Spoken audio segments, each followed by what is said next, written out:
Redditors who have eaten at the Times Square Olive Garden. Why? My dad, though now very wealthy, was raised with nothing. As such, he thinks that upscale chains like Red Lobster, Cheesecake Factory, and Olive Garden are fancy. Our first family trip to NYC, he wanted to really knock our socks off with the finest opulence he could think of. Dinner at the Times Square OG. Night 2008 tickets. Me and so were in New York for a week. Obviously wanted to see the ball drop but didn't want to spend an entire day freezing in the street sections. Got tickets to Olive Garden. The food was fine and there was an open bar of top shelf spirits. Basically, open bar. We felt like going for the salad. The service there was excellent. 10 would go there to have my credit card info stolen again. I can think of one good reason to eat there. If you have a reservation there on New Year's Eve, you are allowed through the barricades to access the restaurant. Basically, you can party in Times Square for New Year's without having to spend the whole day there camping. Went to college in NYC during Hurricane Sandy, with the power out for a few days after. My roommates and I went out looking for food and electricity. Midtown still had power. We convinced ourselves that the Times Square Olive Garden was a better option than fighting for outlets in an ATM vestibule. $25 for 4 hours of charging my phone. Unlimited breadsticks. And drinks. Marginally worth it. 3/5 would do it again next hurricane. I can answer this one. In 2008, I was sent to NYC to attend a management training class near Times Square.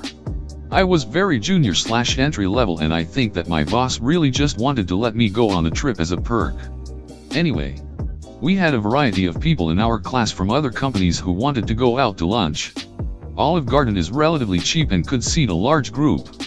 We did the never-ending soup, salad and breadsticks lunch. At the time, I thought it was good. However, I've since realized that I had a corporate card and could have had a much better meal. As a non-American, these comments are funny, but I am totally lost. I ate at the TGIF in Times Square at a friend's request. I wasn't pleased. His logic applies though. He wanted to see how the experience would be different in a massive city's iconic area. Kind of like going to McDonald's when you go to Asia. Or whatever. The result? Exactly the same. But busier and more expensive. And more disappointing as it meant we missed eating at some other local place instead. Not Olive Garden but the TGI Fridays. I arrived in Times Square a few years back kinda late and was waiting for a friend to get back to me. It was about December or so and was absolutely brutal out, and that's where I decided to go and grab a pint. Bartender ended up being a friendly enough dude and now I stop in every time I happen to go to the city and chat with him and catch up. I had just gotten out of a relationship and was thinking about moving across state. I ended up staying in my city, but I stopped in about a year after the first time I went in to see if he was working, and when I walked in the door and saw him he said, "I thought you were moving?" He earned my loyalty. I've only been to New York once, and I ate at Applebee's. The family friend who offered to show us around, Reed, invited herself on our vacation, insisted. All the while bragging because it was the world's biggest Applebee's. Definitely one of the worst trips of my life. Because we were ducking hungry and that was the only place we could eat that didn't require reservation or 2-3-0 of waiting time for a table. This was back in 2007. They charged us 15% tips without us having any say in it. Party of 3. Worst meal ever. I grew up in New Jersey and, despite living in Queens and working in Manhattan, New York Public Library, for 40 years, the Olive Garden was always my grandma's favorite restaurant. In high school, 2001 to 2005, I would take the bus into the city to see her once every month or two. We'd get lunch and see a show or go to a museum. Almost every single time, we met at the Times Square Olive Garden.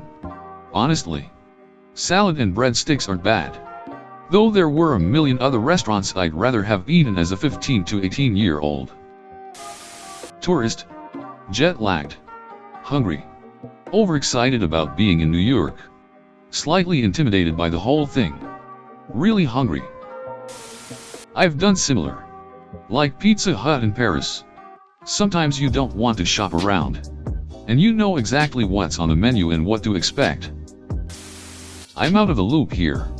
What's the deal with Times Square Olive Garden? Context. I live in the South. My mom insisted on it.